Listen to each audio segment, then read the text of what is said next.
who are still exploring life, because exploration of life never ends. As well as it wasn't a very nice cakewalk journey. No matter at what stage we are, we always feel kind of stuck. But I never understood that my husband would become such a tough taskmaster. No, you have to do it. Behind a successful man, there's always a woman, that's what they say. Yes, this and that. And their main reason is it's going to stop their career growth.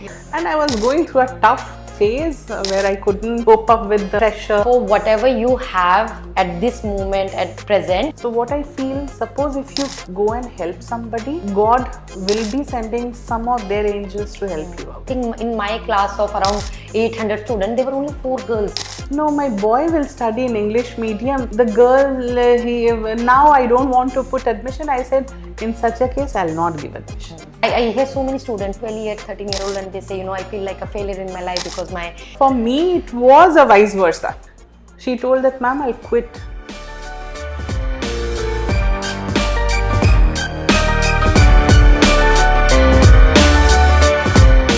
Hello and welcome everyone. This is your host and host, founder and CEO, AeroBay, Neha Chauhan.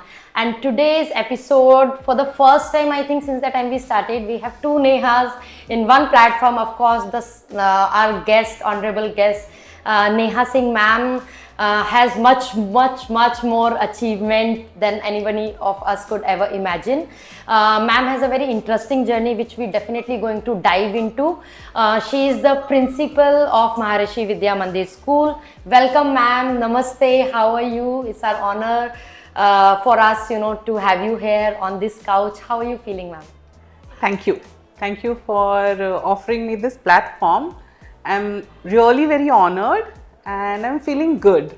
Thank you it's so much. It's a new experience for me and I'm very excited. Right. Thank you so much, ma'am.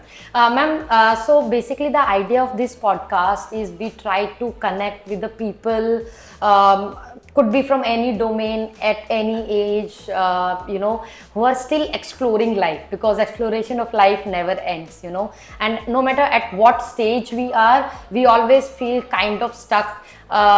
It could be because of personal reason or professional reason, or if we are student, we are still feel very competitive, because I feel nowadays it looks like everybody is doing great, grass is always greener on the other side. Yes. So my reason for sitting with you today is so that, our viewers will have some point of reference in terms of, by looking at your journey, I'm sure they'll definitely be inspired and they'll have some kind of hope, when we begin our journey, let's say from the college time period, what were the key factors? Were you always a brilliant, smart student?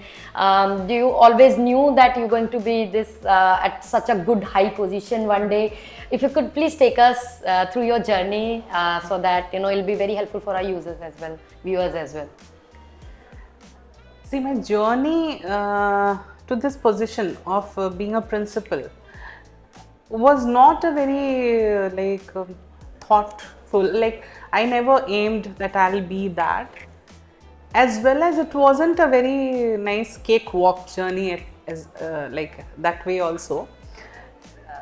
To this journey, yes, I would say my mother was the key factor to push me for education, and my daddy did support.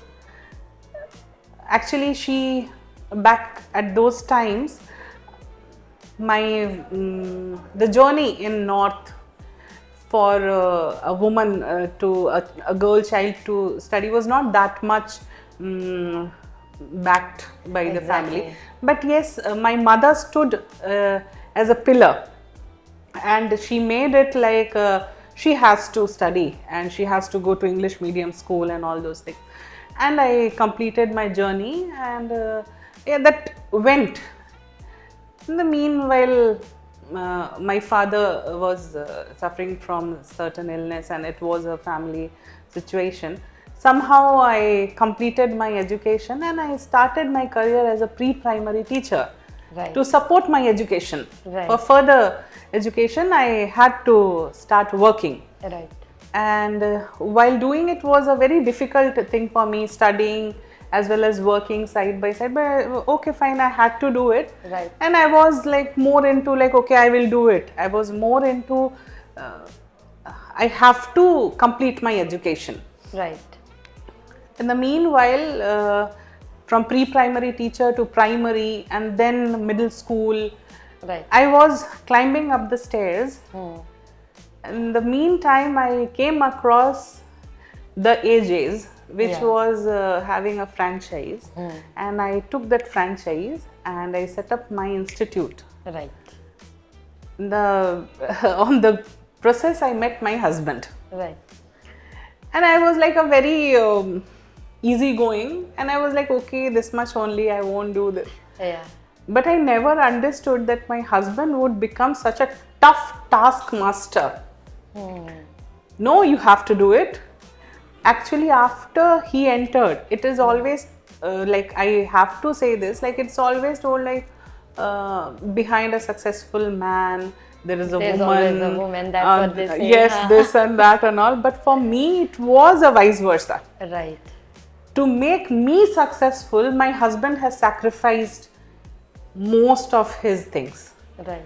He sacrificed his time, he sacrificed most of his opportunities, Right. and he made me to be to the place where I am. He never. How beautiful is that, ma'am? You know, when you're saying this, and I'm just imagining at the back of my mind, so many people of my age, and especially the younger ones, they're scared of the word commitment. You know, I mean, they say, I mean, that's why they say ki, people, whenever you ask them, like, what are your plans and you want to settle down, and they always say, no, it's scary. And their main reason is, it's going to stop their career growth. Yes.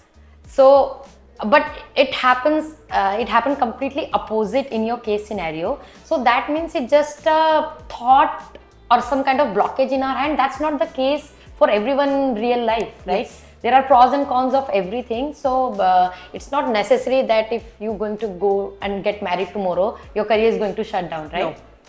No. My career bloomed only after marriage. When I married, I was English teacher in some ICSE school, and I was going through a tough phase where I couldn't cope up with the pressure, or maybe so-called the politics or whatever. Right. And I used to be like, I will not go to school tomorrow. Right. Okay, like that I had a thing. Whereas when my husband entered my life, he made me to understand the situation. It's like in and out. He was, if someone says like this, say like this. Okay? Don't get afraid. You are bold. You are meant to do that. Do it. And to certain places, he used to say, nothing, you go, you do it. When I come and I say like, see, like this happened, you never guided me on this. He told, if I would have guided you, out of fear, you would have not gone. Exactly. Yes. So I never told. I knew this will happen.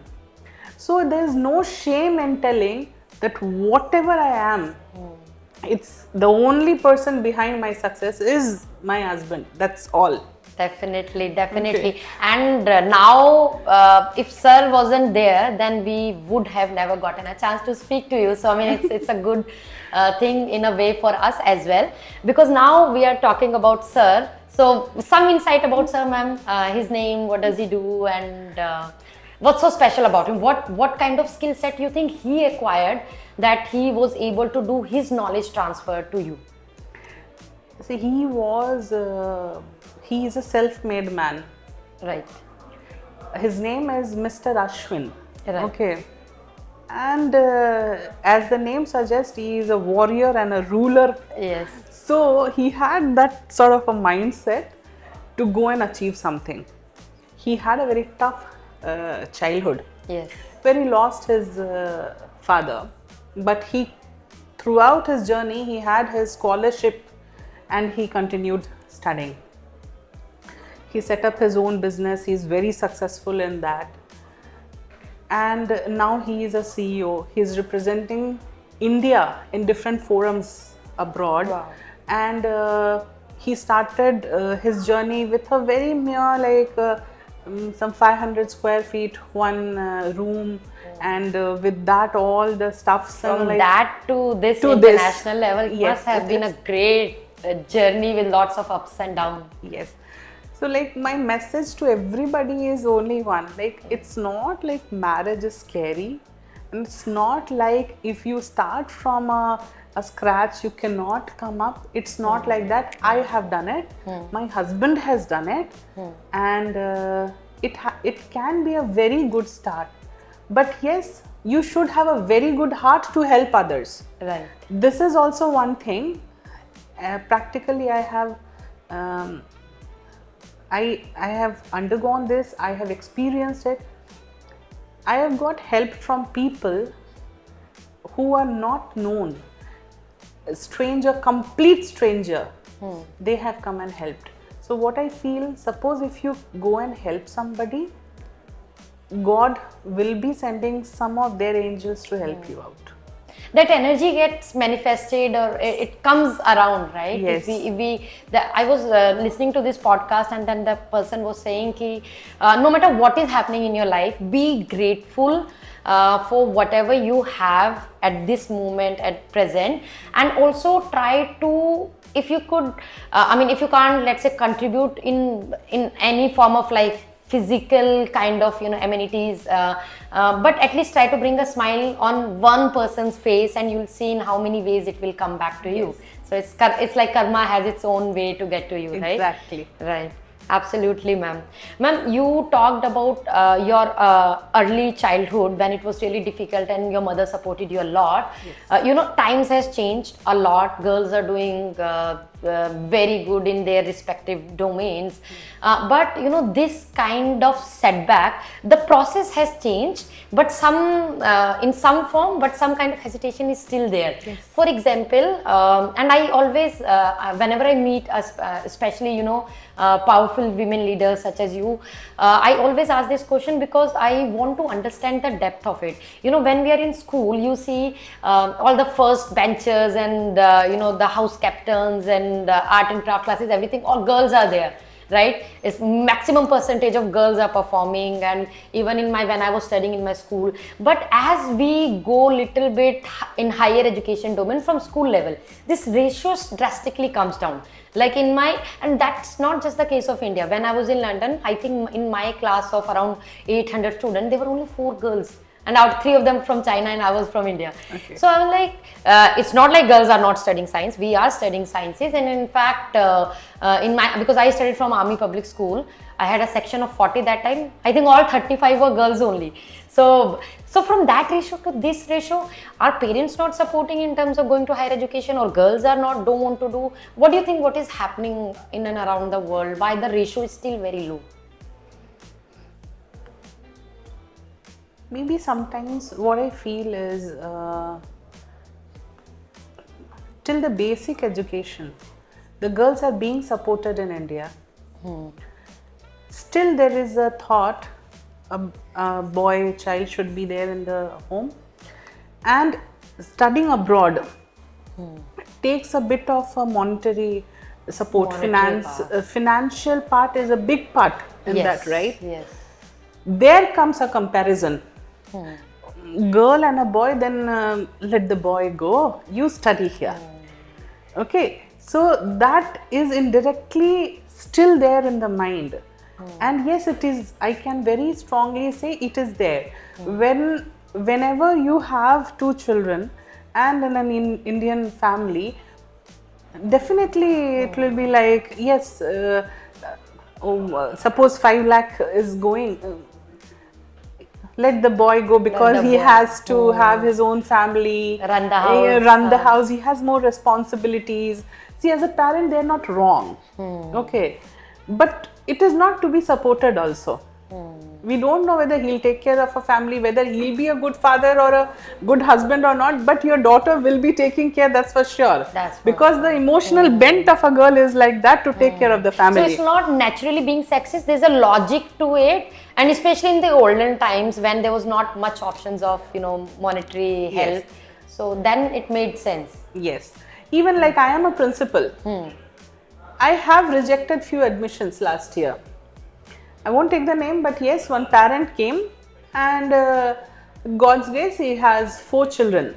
Okay, 1 boy and 3 girls. two twin, like one twin girl. So he came up to say that I'll take admission for my boy. Sorry, he had 3 children. Okay, I'll take admission for my boy in your school, and I'll put the girl in that school. I said, why, sir? Why not the girls in this school? I'll put the boy in the other, like vernacular medium school. Yeah. Okay, this is English medium. No, my boy will study in English medium. The girl, now I don't want to put admission. I said, in such a case, I'll not give admission. Wow, ma'am, that's such a bold move. Okay, so I straight off I rejected the admission. I said, sir, if you want, all the 3 children are welcome. If not, the girls are welcome first. And then you can think about then you can think about the boy. Yes. That's how it is. Like I told, when it comes, but it's not like the parent was not well off. He was from a central government. He was a railway employee. It's not like he cannot support the children's studies, and I could have given all the support to them as well. But yes, with this type of choice, I could not support. Right. Ma'am, I think you gave the answer to this question or this problem today, that instead of just waiting for things to change, maybe at our own level we can, contribute in some form of way, like you just decline for that admission. So in a same way, if we are like, let's say, hiring someone, if the same case kind of scenario is happening, or back at home in our own family, so maybe one person at a time can bring a lots of change. Yeah, we can contribute at our level, right? See, it's a very basic, minute thing that I think you would have also come across. As a girl, we all would have come across. Yes. There is a family function, and the tea has to be prepared, and the lady has to go and prepare the tea. They tell you first, go and get it. Go, get it. Okay. Or everyone is there, and if it is late, why don't you make the children to sleep? Or go and see whether the lights are off or not. Okay. So the men of the family, indirectly they know that you have to take care. Okay. It comes as a positive thing also, like we are more responsible. I'll take it positive. Yes. You are irresponsible. You cannot take responsibility, so you are not doing it. We have that kind of skill set. Yeah, we are multi-skilled. We can take care of family, we can take care of finance, we can take care in, out, everything. Right. Okay. But yes, it is there in the mind. Right. Absolutely, ma'am. It just one step can change people's mindset, and it has to start from your own home. Yes. So we can very subtle way, we can say, why don't you go and switch off the light? Right. Okay. Absolutely, ma'am. I'm sure for the people who are listening today to this particular podcast, you'll have some kind of idea, at the back of your mind, whenever you see anything like that is happening around you at home or at your working environment, that take one step, and that one step is more than enough. Ma'am, also for my last question, for the people who are listening to you, especially the young generation, they are very good, not sure Gen Z, Gen Alpha, it's all confusing now. So they're very good in terms of technology, adapting things, but at the same time, they're very scared also. Scared because they say, I hear so many students, 12-year, 13-year-old, and they say, I feel like a failure in my life because my friend is more famous, apparently getting more likes, and it could be whatever reason, right? Or even after 12, the competition for exams and doing good in the life, or getting that highest paying salary package from MNC companies. So everybody is very confused. What life advice would you like to give them, you think, which could help them in terms of any portion of their life? The only one thing that a person should have, everyone, wait. Do not take a very hasty decision. How can you decide that you have failed when you do not know what is next moment going to come to you? You cannot decide. Right. You shouldn't think that I have failed. Okay, like I'll give one example to this type of thought which is fed inside. One of my student, I came across a diary of the child. She has written, I have failed. I will not continue. I think I will quit. Oh my God. Okay? Those 3-4 sentences were enough for me to understand what tempest was in her mind. And I called her and I asked why and what happened. She was just crying. She's in class 10. She was just crying, sobbing, and she's telling, no ma'am, I cannot say. I said that, see, don't consider me as your principal. I am now your friend. Tell me what happened. And then I knew what was wrong. The parent has immense pressure built up on the child why she's not doing well in comparison to the friend. She's a very brilliant child. Suppose if she's getting 90% and the other one is getting 91, the parents are putting pressure. So you're not good. You're not beating such and such child, like you're not coming like first or something like that. Okay. So the only advice I gave to her is, do not listen to your mother. It will be a very a negative advice from a principal's side. I told that, see, you have to smile. Okay, if you feel that, I told that, should I talk to your mother? No, don't talk, ma'am, it won't change. This is what the child told. Then I said that if you know that it won't change, why do you take this much of pressure? She told that, ma'am, I'll quit. I said, you shouldn't. Tonight I'll call you. And I want a smile from your side. I'll see what exactly happens to you. I want to know who is the one, okay, who is having this much of pressure, who is mounting this much of pressure on you. And you know what she told?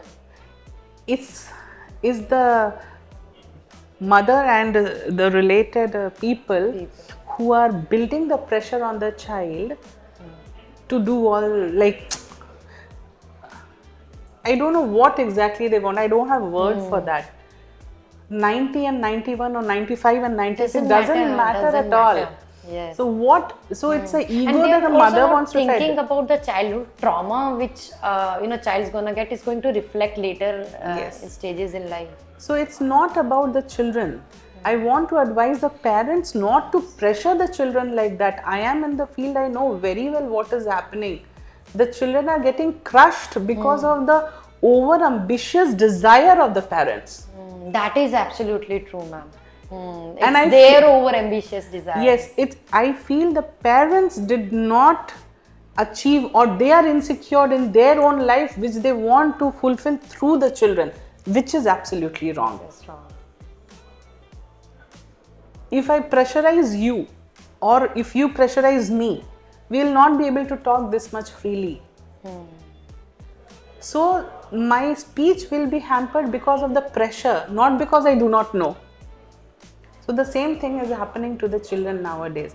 Over ambition, over pressure, over expectation from the parents' side is actually making the children crushed. So the children should be little more vocal. Right. And the parents should have a friendly bond with the children. Talk to the children, and the children has to wait. Absolutely. It's a two-way thing. It's a two-way thing. Yes. Right. They get rude because of all the endocrine system, the hormone change and all.